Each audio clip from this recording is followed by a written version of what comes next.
Hi, everybody. I'm Jim Rohn. What a pleasure it is for me to come and visit with you for just a few minutes here today.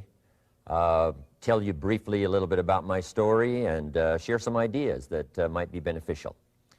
I've lectured in some high school classrooms in California and Arizona and some universities and colleges, Pepperdine University, San Diego State, Arizona State University. And so I've had a chance to talk to kids that are interested in themselves and interested in their future, interested in America, interested in what they can do with their lives, and listening to stories that might be beneficial. And I don't have a chance to, visit all of the schools and universities around the world, so this is a great chance for me by video to have a chance to tell you my story. Just briefly, let me tell you my story. I grew up in Idaho, farm country. My father still lives on the old homestead where I grew up, southwestern Idaho. He'll be 91 his next birthday, and I'm very proud of him. I went to high school. I graduated. I went to college 1 year. Halfway through my second year, I decided I was smart enough, so I quit. One of my major mistakes. I should have stayed in school. But I thought, heck, I'm smart enough to get a job. And back then I thought, that was it. If you're smart enough to get a job, what else would you need? Found out later, a big mistake. But anyway, I quit school at age 19, went to work. A little while later, persuaded a beautiful young lady to marry me with a lot of fancy promises. And fortunately for me, we got married. A little while later, I started my family. And I'm out there working hard, doing the best I thought I could. But year by year, I kept falling a little further behind, buying a little more than I could conveniently pay for on time. And the creditors are finally starting to call saying, hey, you told us the check was in the mail. I'm not feeling at all good about that. About age 25, I've got pennies in my pocket, I've got nothing in the bank, and way behind on my big mouth promises to my family, and wondering what could I do to make my life better. I was willing to work hard. That was not my problem. But I just wasn't making the progress I wanted to make. And then good fortune came my way. Sometimes it's difficult to describe good fortune, why something remarkable happens to you at a particular time. One of my friends says, well, hey, things don't just happen. Things happen just. And maybe that's it, I don't know. But my good fortune was I had a chance to meet a very wealthy man. His name was Mr. Schoaf, Mr. Earl Schoaf. A friend of mine had gone to work for him, and he started telling me about this man. He said, you got to meet this man. He's rich, but he's easy to talk to. And he's got a remarkable philosophy of life. And he kept going on, and I thought, well, I've got to meet this man.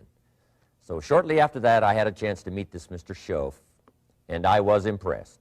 He was rich. He was easy to talk to. Within a few minutes, I was dazzled. And I said to myself, I would give anything if I could be like that, rich and easy to talk to. What would it take? And then I thought, if I could just get around somebody like him, and if he would teach me and coach me, I would do it all. And that was my good fortune. A few months later, this wealthy man, Mr. Schoaf, hired me and gave me a job, and I went to work for him, and I spent the next 5 years in his employ. And then, unfortunately, at age 49, he died. But I got to spend 5 years with this remarkable man, his last 5 years of his life, and the first 5 years of my new life. And my dream came true during that 5-year period. This man took the time to teach me and coach me. He taught me the books to read. He taught me the disciplines, and he taught me the skills.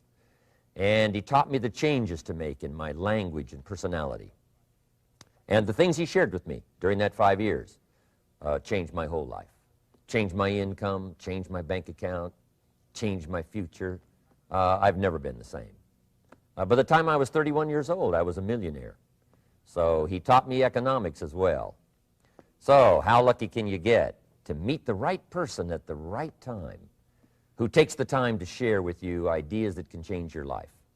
A lot of rich people, right, don't take the time, but he did, and he also had the ability. Some people want to share their experiences, but they don't quite know how to say it, but he had it all, and he used language that I could understand, and those ideas greatly affected my life. I wish he was still alive today. If he was, I'd be calling him today one more time, thanking him for the time he spent with me sharing his life and his experiences that so dramatically affected my life. Then, how I really came to be invited to speak to you today. 30-plus years ago, I was living in Beverly Hills, California. And a friend of mine one day said, "Jim, you've got to come and tell your story to my service club." He belonged to the Rotary Club. And he said, "I know your story. Idaho farm boy makes it to Beverly Hills." But he said, "I know my club members would love to hear your story. Would you come and at our breakfast meeting and tell your story?" And I said, "Okay." So I arranged a little talk, went and shared my story that morning, and guess what? They liked it. And my phone rang. Another club called and said, "Would you come and tell us that story?" My phone rings. Another club calls, said, "We've heard about your story. We have a luncheon meeting. Would you come share your story?" First thing I know, I'm spending a little piece of my time giving these breakfast talks and luncheon talks. And then one day, a man who heard my talk about 3 times said, "Would you come and talk to my management and salespeople?" He said, "I've got this little company going, and he said, if you would spend some time talking with my management and salespeople, I'd be happy to pay you." And I thought, wow, wouldn't that be something? Tell my story and my experiences and get paid? He said, "I'd be happy to." Little did I know, that was the beginning of a whole new, brand new adventure for me in sharing my story in speeches and talks and seminars and lectures. And now this business, it's become one of my most flourishing enterprises, takes me around the world. I went to many countries just this year, had my largest audience early this year in Spain, 12,000 people, 10 different languages being translated at the same time, the whole audience with the earphones on. It's interesting when you lecture with multi-languages. You know, when you hit the punchline, you know, the Spanish laugh first, and then the French get it, and then finally the Italians get it, and last the Germans finally get it. And then I say, "Hey, the Germans finally got it, I guess we can continue." You know, some languages take longer to translate than other languages. But what an exciting adventure for me. I was in Israel this year. I lectured in France, my first trip to Prague, Czechoslovakia, Lisbon, Portugal. Last year I was in London lecturing. Happened to be there the same night Pavarotti was singing in London. So, a big dilemma for the people in London. Shall we go see Jim Rohn or shall we go listen to Pavarotti? Well, I must admit he had more people than I did, like 150,000 more. He did a free concert in Hyde Park, and they expected 250,000, but only 150,000 showed up because it rained. And they all got soaked from Prince Charles on down, but they sat in the rain and listened to Pavarotti. I would have been happy that evening, right, to cancel my seminar and go sit in the rain and listen to Pavarotti. Anyway, he and I have agreed now not to appear in the same city on the same day anymore. Not really, but how exciting for me to be able to travel all around the world and share my story. And then especially to have this chance today to come and visit with you. And when I get a chance to speak at a high school class or a university class, I'm always excited about it. I'm limited in time, so I wanted to use this way to come and share my story with you and some ideas that might be helpful in your career for the future, in your now busy life as a student, and then wherever you find yourself in the years to come. Some of the things I'm going to share with you, I want you to remember for a long, long time, because the ideas I want to translate for you drastically affected my life. And if I can share now and affect your life, and you write me a letter or tell me in person someday, "Mr. Rohn, I listened to your video and I watched it carefully, and sure enough, some of the ideas that you shared greatly affected me, and here's what's happened to my bank account, here's what happened to me in school, here's what's happening to my future," that'll give me great, great satisfaction. So the man who shared with me ideas that changed my life, I want to share with you 3 of those basic subjects. When I met him, I was 25 years old, and when I first got acquainted with him, I used a lot of excuses as to why I wasn't doing well. And he said, well, tell me a little bit about your story. And I told him, you know, I was behind on my bills, had pennies in my pocket and nothing in the bank, that I was embarrassed about being behind on my big mouth promises to my family. And then he gave me one little simple phrase that really forever changed my life. And here's what he said: Mr. Rohn, if you want the future to change for you, you've got to change. And he said, if you don't change, the next 6 years of your life is going to be just like the last 6. You'll still be behind on your bills. You'll still be behind on your promises. But then he gave it to me in the form of a promise. When I was 25 years old, I've remembered it all these years, and I've shared this promise now with probably over 3 million people in the last 30-plus years. And it's going to be valid for you, so listen carefully to this promise. My teacher said to me, young man, if you will change, everything will change for you. If you will get better, everything will get better for you. What a clear message that was for me. He said, if you'll change your philosophy, if you'll change your habits, if you'll refine your thinking, if you'll change and accept some new disciplines, if you'll turn the corner where you've been in the past, go for a new life for the future, he said all kinds of remarkable things will happen for you if you will change. Before I met Mr. Shoaff, I used to cross my fingers and say, I sure hope things will change. I was hoping the government would change and the tax structure would change and that my boss would change and pay me more money. I was hoping that, you know, economics would change and prices would come down, and I was hoping that circumstances would get better. And then I discovered from my teacher that those things are going to continue the same. In fact, all of those things that happen to us is kind of like the wind that blows. And the wind blows on us all. In fact, in America especially, the last 6,500 years of recorded history, we've got probably the most favorable wind that's ever blown. Economics and circumstances, living in a free country, democracy and freedom, an excellent economy. Sure, we struggle at times, but compared to the rest of the world in the last 6,500 years, we've got the best wind ever. But if you just let the wind blow, I'm telling you, it won't take you where you want to go.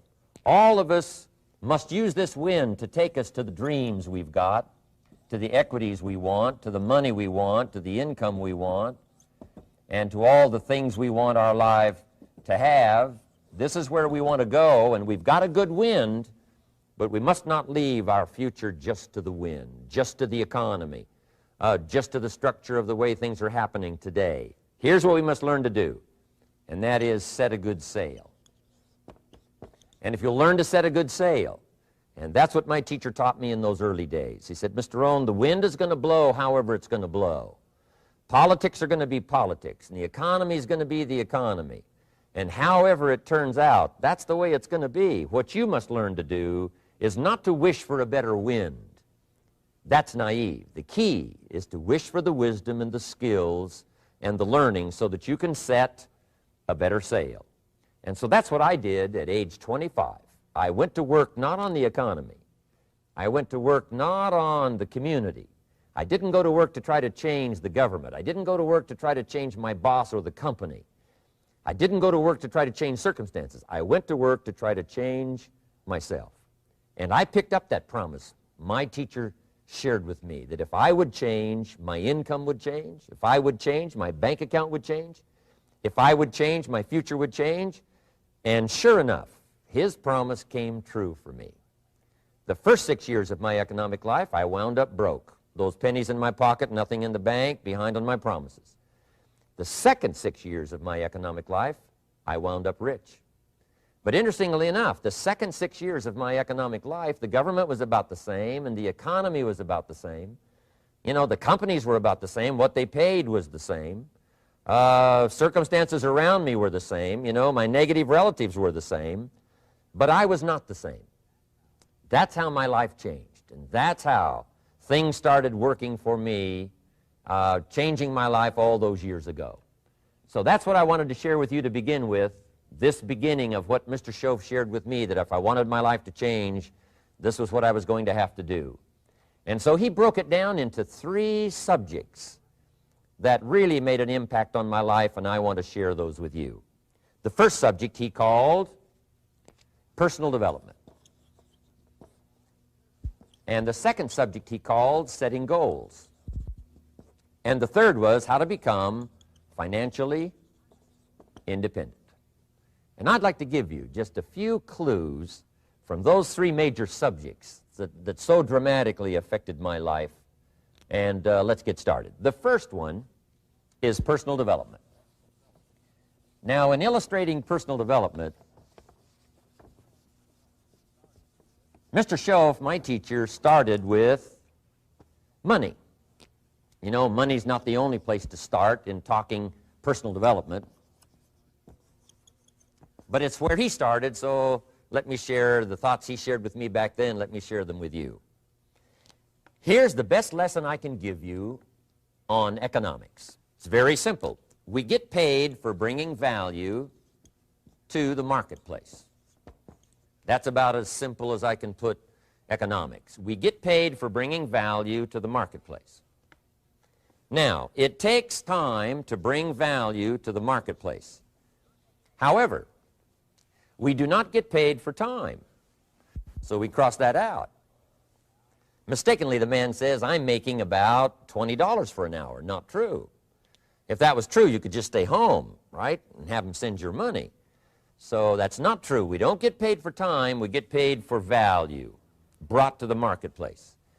Now, since that's true, here's one of the key questions of my talk to you today. Is it possible to become twice as valuable to the marketplace and make twice as much money in the same time? Is that possible? The answer is yes. Could you become 3 times as valuable as you might be right now to the marketplace and make 3 times as much money in the same time? And the answer is yes. 5 times, 10 times? Of course. America is unique. It's a ladder to climb. It starts down here, let's say, at $5 an hour, and it keeps going up. Top income last year, $80 million. The guy who runs Coca-Cola. Now, that's a heck of a ladder. That's why everybody wants to come here, right? The boat people are not headed for Vietnam. People haven't plotted and schemed for 50 years saying if I could just get to Poland, everything would be okay. Not true. Everybody wants to come to America. And the reason is because we've got the best wind ever blowing in our favor. We've got the best economic opportunity anybody's had in 6,500 years. And all you have to do is understand it and take advantage of it. Now, there's some key questions to ask here. Why would the marketplace pay someone only $5 an hour? Very simple answer. They're not very valuable to the marketplace. Now, we must underline to the marketplace. This person might be a very valuable brother, yes. Member of the family, valuable, yes. Valuable member of the church, of course. Valuable citizen of the country, yes. Valuable in the sight of God, no doubt. We're all of equal value in the sight of God. But if you're not very valuable to the marketplace, you don't get much money. You say, well, it shouldn't be that way. Well, then you got to start your own country. You know, this one's been in process for 200 years, and this is the best we've been able to come up with so far. But here's the key. You don't have to stay here. Now, there was a big debate in Congress last year that this $5 was not enough, should be 6, should be 6, should be 6. But we don't need legislation. 6 is already on this ladder. The next step up. You know, if you work for McDonald's, they'll pay you $5 an hour to take out the trash. If you whistle while you take out the trash, they'll pay you $6 an hour. So we don't need that legislation. You just need to take lessons on how to whistle. Have a good attitude. Now, as you begin to climb this ladder, why would the marketplace pay some people $50 an hour? Answer, evidently, they must be more valuable to the marketplace. 10 times more valuable. And is that possible for someone to be 10 times more valuable and earn $50 an hour instead of 5? And the answer is yes. That's what America is all about. Now, why would the marketplace pay some people $500 an hour? Evidently, this person must be much more valuable to the marketplace. That's what's important to understand, to the marketplace. And would the marketplace pay one person $80 million for 1 year's work? And the answer is, of course. If you helped a company make $1 billion, would they pay you $80 million? I'm telling you, it is possible. And that's why America is so exciting. That's why this financial ladder is so exciting. It's possible for all of this to come true for all of you, no matter where you start. As a student in school, just getting started out there in the workplace, this is all possible for you. Now, Mr. Schoaf gave me the clue on how to climb this ladder as high as I wanted to climb. Now, we're talking primarily economics here. There's a lot of other ways to become valuable to your family, valuable to your friends, valuable to the community, valuable to the team, right? Valuable to the team effort, valuable to the concert. But here's what he said to me. In climbing this ladder economically, all you have to do is work harder on yourself than you do on your job. Once I heard that, it made sense to me.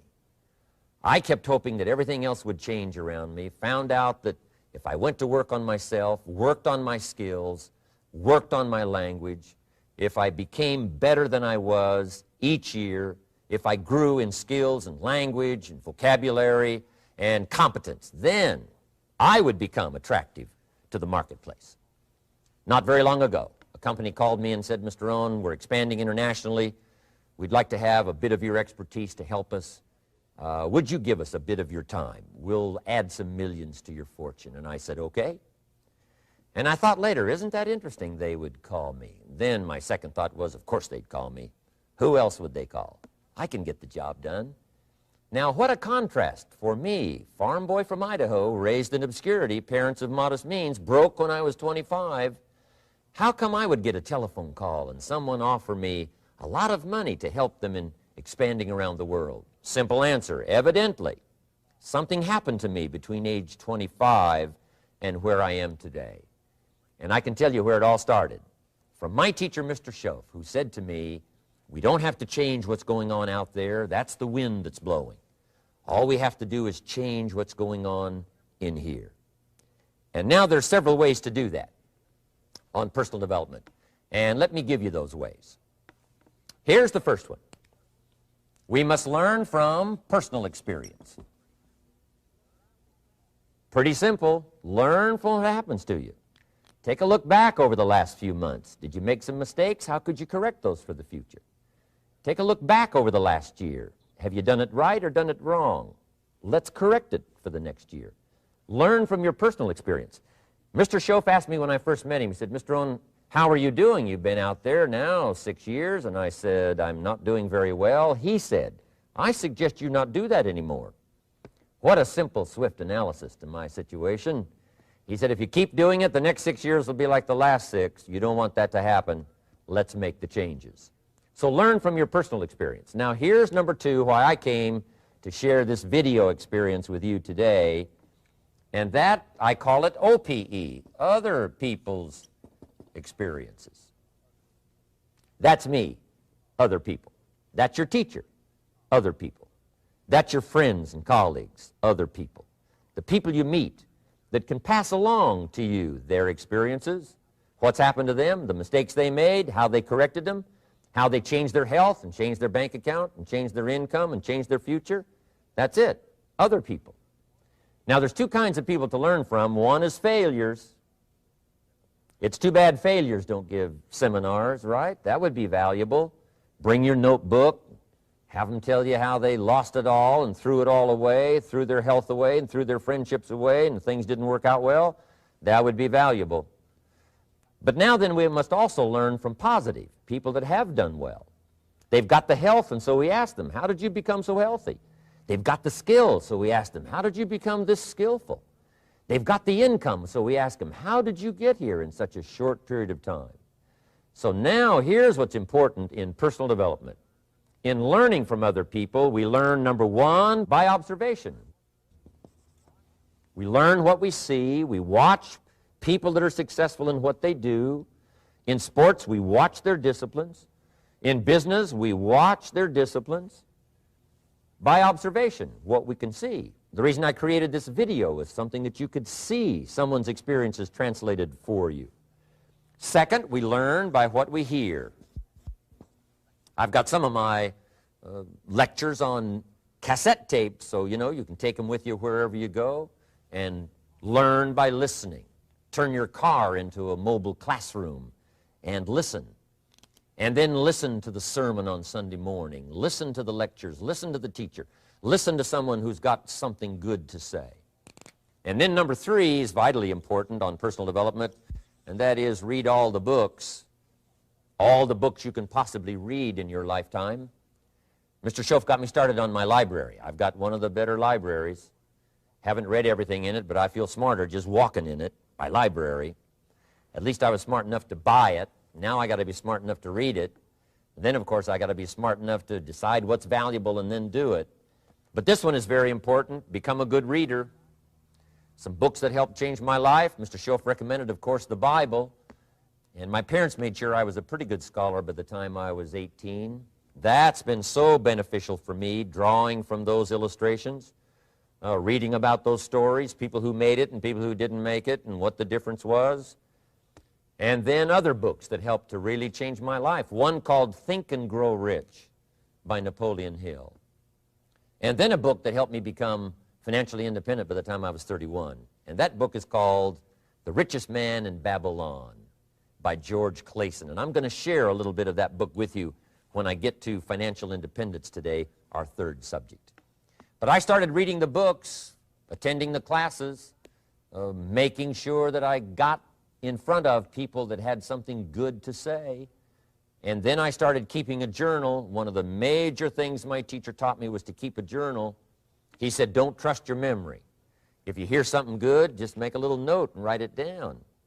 Now, at first I took, notes on pieces of paper and torn off corners and backs of old envelopes. And it didn't serve me well, thrown in a drawer. Then I learned to keep a journal, a bound copy of all my notes. So I would suggest you do the same. Things that impress you, a poem that impresses you. When you attend a class, some of the ideas that impressed you, jot them down. You read something in a magazine, right? Some ideas. Take those out, put them in your journal. Keep a good journal the rest of your life. This will serve you well. My journals make up a significant portion of my own library. And if you saw my library and saw my journals, I tell you what you'd have to say. This is the library, and these are the journals of a very serious student. No wonder Mr. Rohn is invited to lecture and speak on his experiences around the world. So I want the same thing to happen to you. Value captured that you can resort to later, go back over it and review it, and let it become valuable to you. So that's my first subject, personal development. Work harder on yourself than you do on your job. Develop the skills, learn the lessons, take the classes, absorb all that is being taught to you these days. And then later on, of course, you can sort it out, what's valuable to you and how to refine it for your business and for your life and for your future. But the main thing is to get it and start this process of personal change, personal development. And let me say it one more time. If you will change, everything will change for you. You'll never be the same. You'll keep growing. As you look back on a few months, look back on a few years, you won't believe the progress you can make economically, your relationship with your family, your friends, and whether you're in sports or economics or whatever. I'm telling you, that whole process of committing yourself for personal change, personal value, can really make your life unique and worthwhile. Now let's cover the second subject, on setting goals. Mr. Schoaf gave me some tips on setting goals that changed my life forever. And I want to share those with you.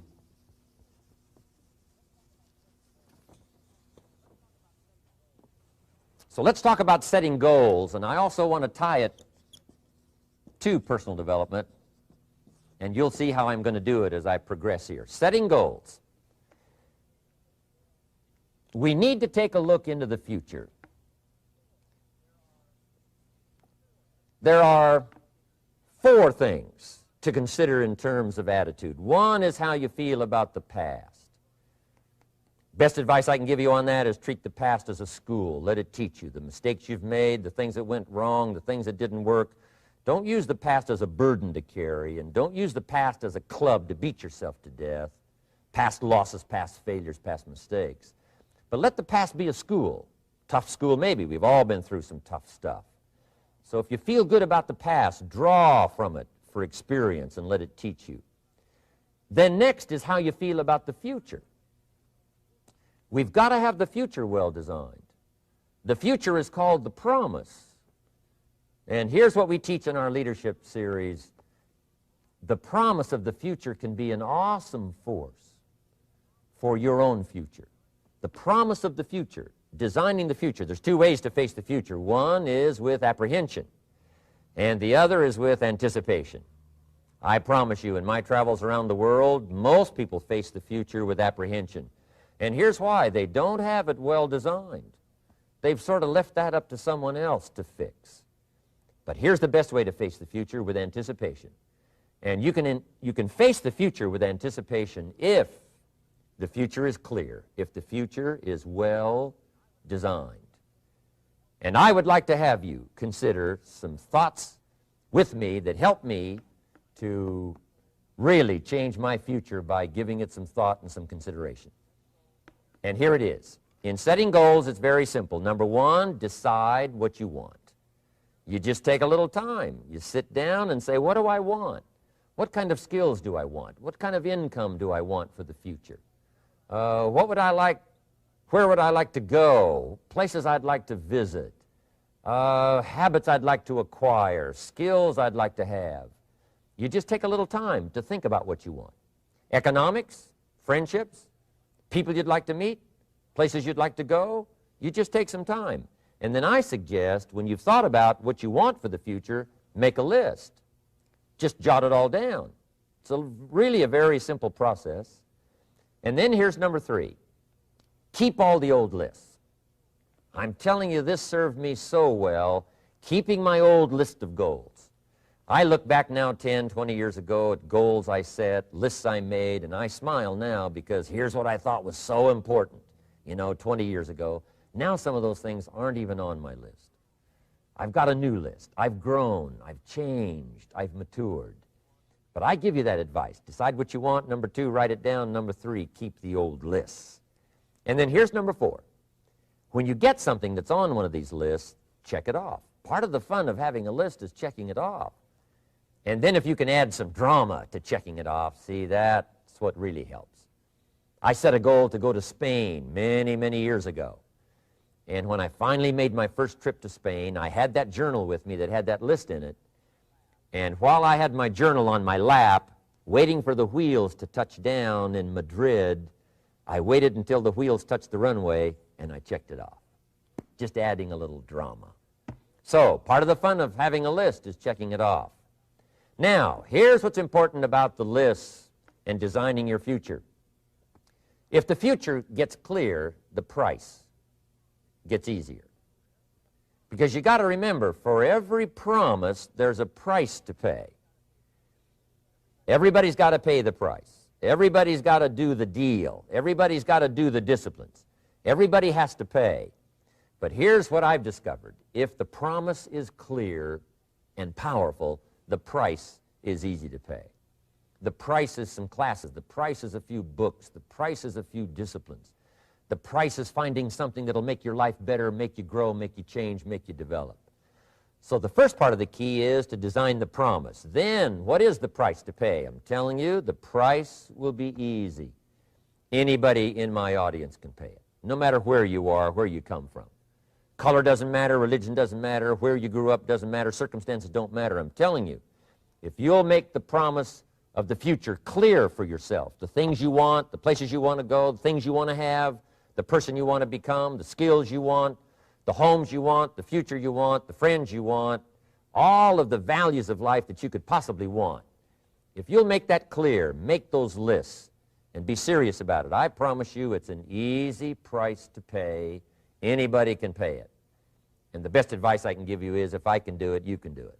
Farm boy from Idaho, raised in obscurity, I changed my life, turned it upside down, turned it all around, found economics, found future, found promise, and if I can do it, you can do it.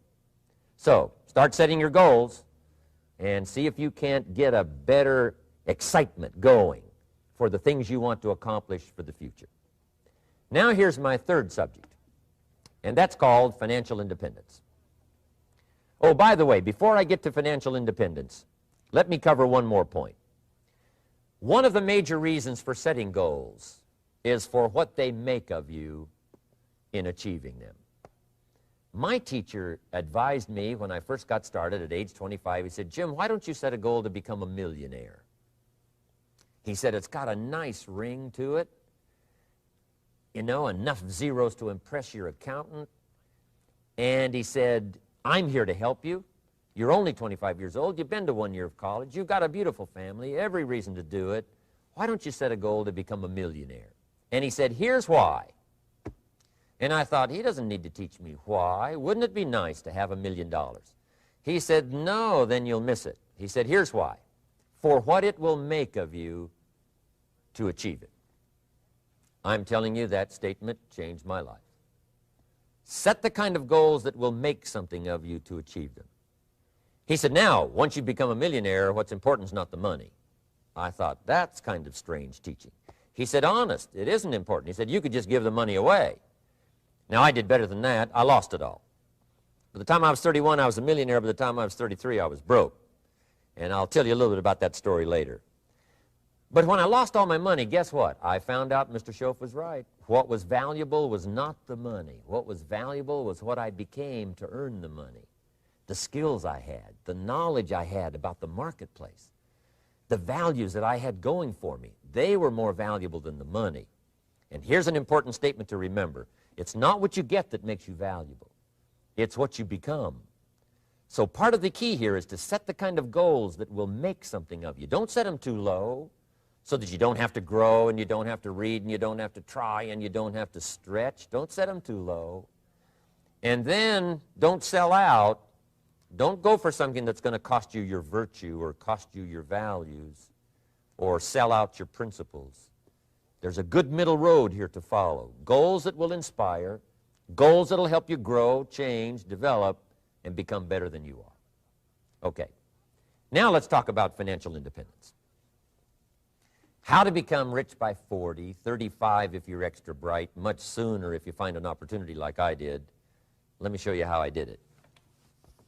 Financial independence. First of all, I like the phrase financial independence. Some people are a little bit concerned about using the word becoming rich or becoming wealthy, and I can understand that. I struggled a little bit with this. Is it okay to go for becoming rich, go for becoming wealthy? And maybe that's a bit too strong a word or strong a term, so here's what I've come up with that I think is comfortable for me, and that is how to become financially independent. I think it's every person's heritage here, especially in America, to become financially independent. Now, let me give you my definition of financial independence. Financial independence is the ability to live from the income of your own personal resources. Financial independence. Now, it depends on how you want to live. If you need $2,000, $3,000 a month, if you need $4,000 or $5,000 a month, if you need $10,000 a month, some people may need, $100,000 a month.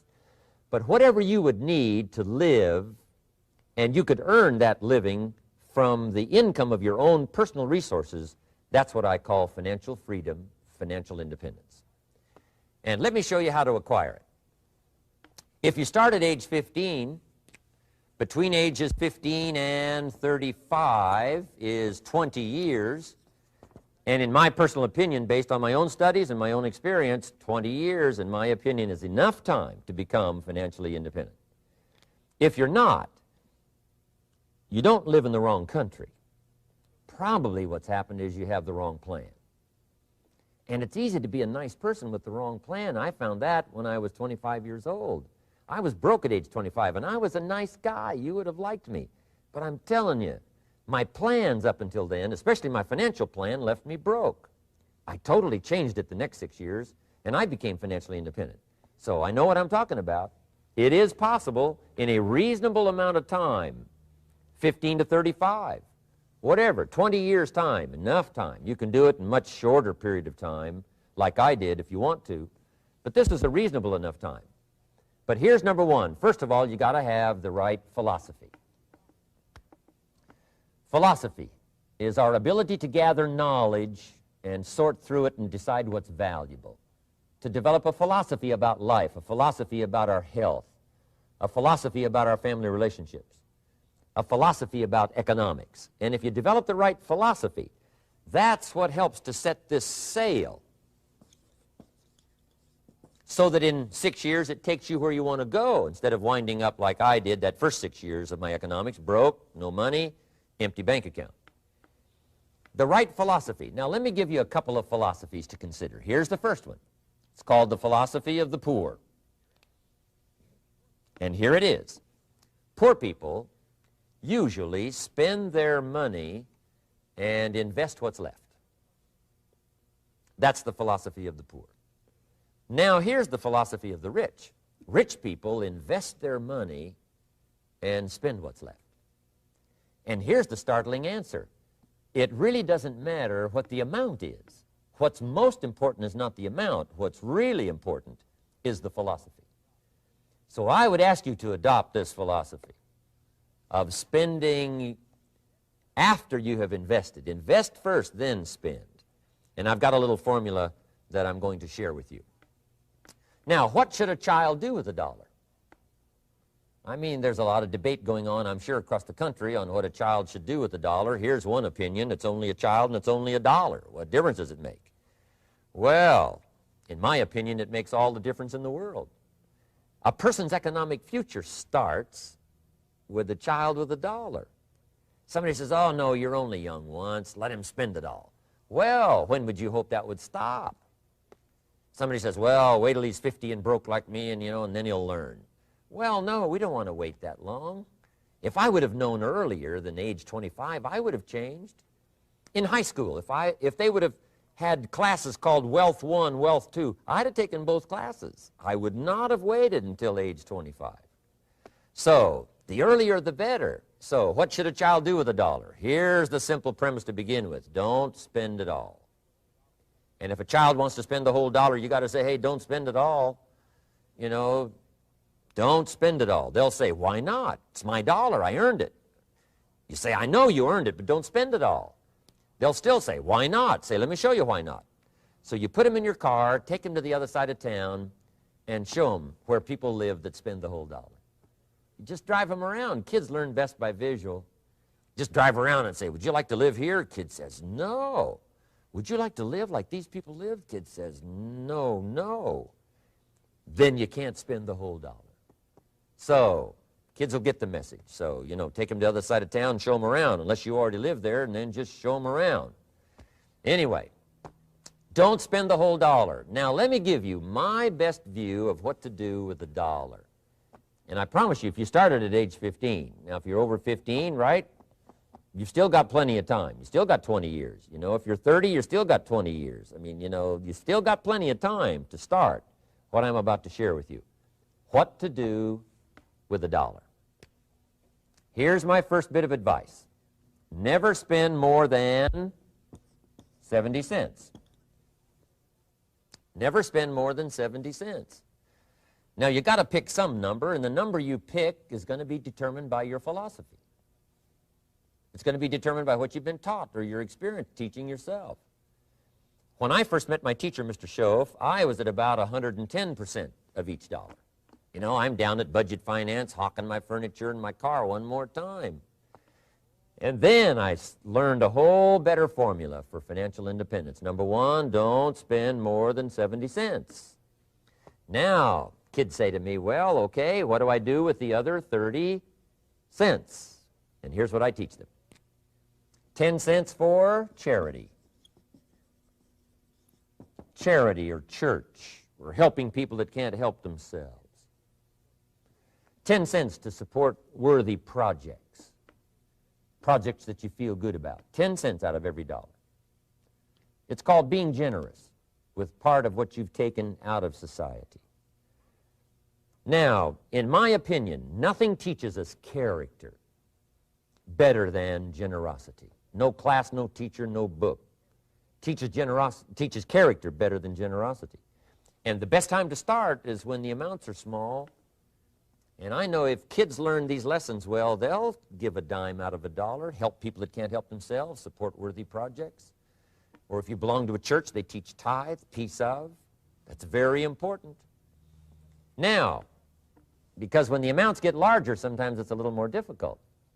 You know, giving 100,000 out of a million, someone says, oh, if I had a million, I'd give 100,000. I'm not sure. That's a lot of money. So the time to start is when the amounts are small, 10 cents out of the dollar. Okay, next 10 cents I call active capital.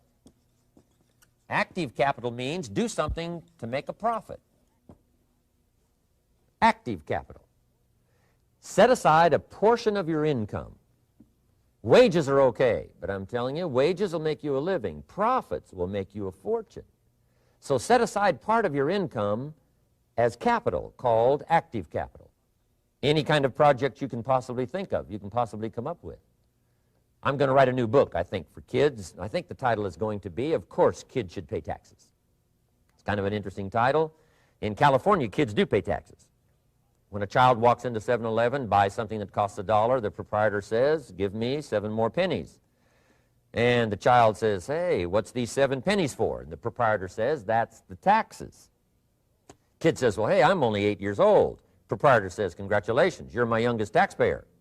Give me the money. So in California, where I live, kids do pay taxes. Big question is, should they? And my book will answer that question. Of course, kids should pay taxes. Nothing is for free. If you want to ride your bicycle on the sidewalk instead of in the mud, you got to pay the 7 pennies. Nothing is free, so we all have to pay.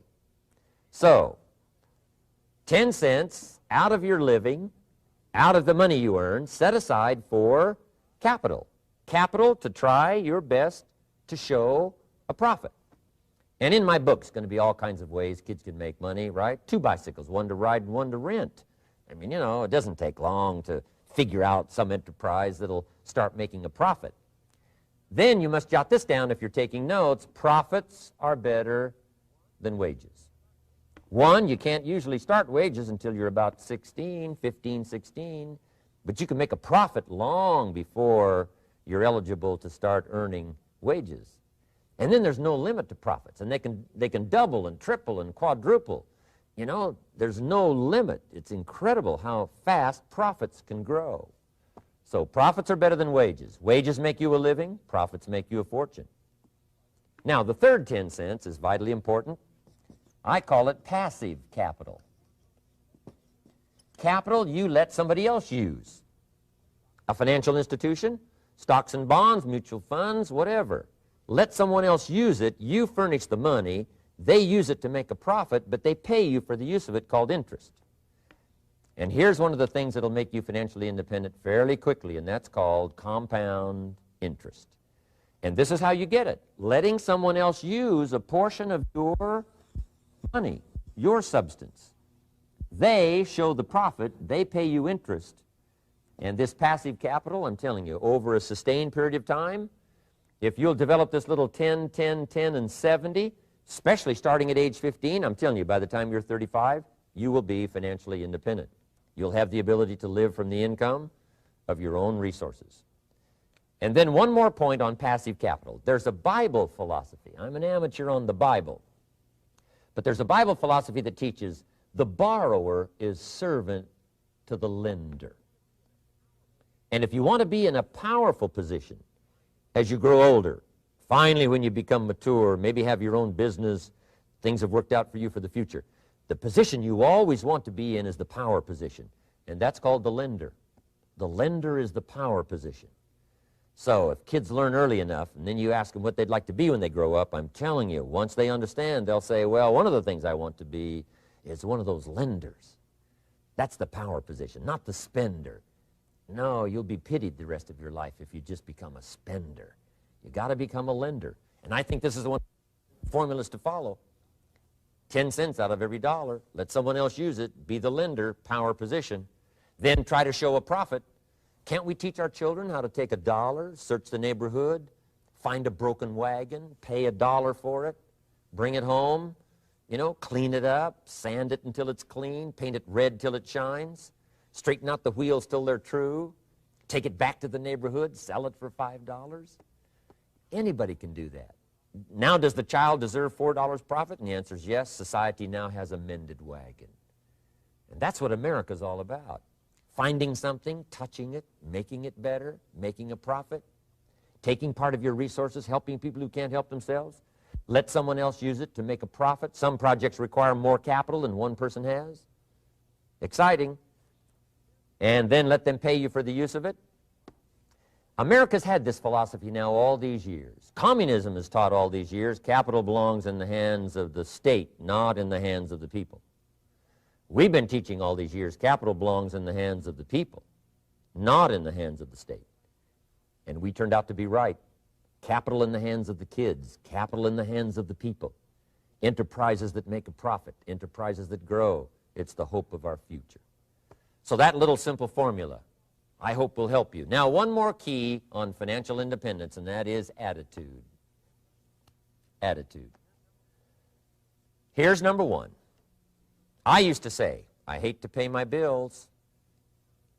My teacher straightened me out on that. He said, let's see, Mr. Rohn, what you hate to do is pay $100 on an account and reduce your liabilities and increase your assets. I said, well, no, not if you look at it that way. He said, well, it all depends on how you look at it. So wouldn't you love to pay your bills, reduce your liabilities, increase your assets? You got to have that kind of attitude. I found out the same attitude about taxes. I used to say, I hate to pay my taxes. And Mr. Shove said, well, that's one way to live. But don't you understand? Taxes is how we care and feed the goose that lays the golden eggs. Wouldn't you want to do your share? Someone says, yes, but the goose eats too much. Probably true. But hey, we all eat too much. We all need to go on a diet. Better a fat goose than no goose. So I finally became a happy taxpayer. Now, I think taxes are too high, so I'm working to get taxes lowered for our economic future. But then whatever they turn out to be, I gladly pay and do my part, because that's what makes the whole system run, each of us doing our part. Now, I want these three subjects to be valuable for you. I want them to have meaning for you. I want you someday to be financially independent. I want you to have the personal development so that you feel good about yourself. If I had a chance to meet you someday, I'd like to have you show me the list of goals that you got started and say, Mr. Rohn, here's some I've already checked off. Here's the books I'm reading. Here's what's happened. I'm developing the skills. I'm better this year than I was last year. I've got more self-confidence. My skills are developing.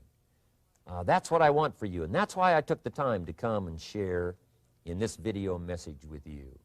I do seminars all around the world, but this is one way that I can reach out and touch you in case you can't come to my seminars, wherever I am. Maybe this video will reach you somewhere, and it'll have an impact on your life. And what I'd like to do is later hear about it, a letter, phone call, or to have a chance to meet you in person. And now I'd like to leave you with these 4 questions called questions to ponder. These questions were valuable for me, and I want to make them valuable for you. Here's the first one, why? We all ask why we should work this hard, why take that many classes, why go to school that many years, you know, why take the notes, why read the books, why work that hard, why put yourself through the push-ups and the disciplines, why? Good question, why? Best answer to why, I think, is the second question. Why not? Why not see how many books you can read, how many classes you can take, how many skills you can develop? Why not see how valuable you can become to the marketplace and to your friends and to your family? Why not see what you can make of yourself? Why not see how far you can go, how much you can see, how much you can earn, how much you can share? Why not? That's the heritage all of us have, in America especially, is to see what we can make out of our lives now that we've been given this extraordinary opportunity. Now, my third question I'd love to ask you in person. But since I can't do it in person, I want to ask it of all of you. But I want you to take it personally. And my third question is, why not you? Why not you? With good self-esteem. Why not you starting to change and setting goals? Why not you starting to make progress toward financial independence? If I can do it, you can do it. I wished I had a lot more testimonials here today besides mine. A whole steady stream that would come by and tell you their story. Someone who started with nothing, finally run a big enterprise. A mother who was on welfare, now she owns her own business. in addition to my story. I wish I had a lot more.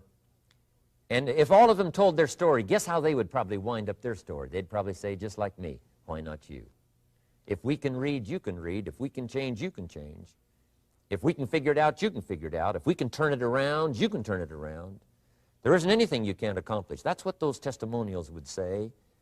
And so I want to say it to you personally. Why not you? You've got the brains. You've got the stamina. You've got the vitality. You've got the interest. You've got your life ahead of you. You've got the future. You can do it. If anybody can do it, you can do it. If one of us can do it, hey, we all can do it. And now here's my last question. Why not now? This is a good time as the 20th century starts to wind down, a few more years as we get ready for century 21.